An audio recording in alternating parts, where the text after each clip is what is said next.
Hello folks, this is Fred Levi, your instructor for the course, and in this video we're going to talk about inaccurate information disputes with the credit bureaus. This is a sample letter A, and you're going to use this sample letter as a first round to dispute certain discrepancies in a consumer's credit report. So for example, not my account, never late, incorrect balance, etc. So let's get into the letters.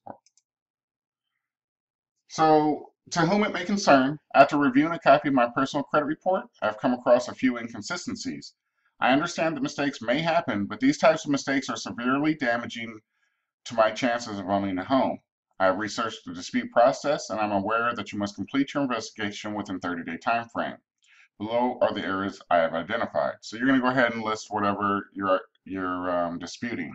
In this sample, we're talking about line 16, two bankruptcies. I've never declared bankruptcy. Line 24, slow payments to the department store. I've never shopped there and do not have a credit card. Line 31, charge off for certain creditor.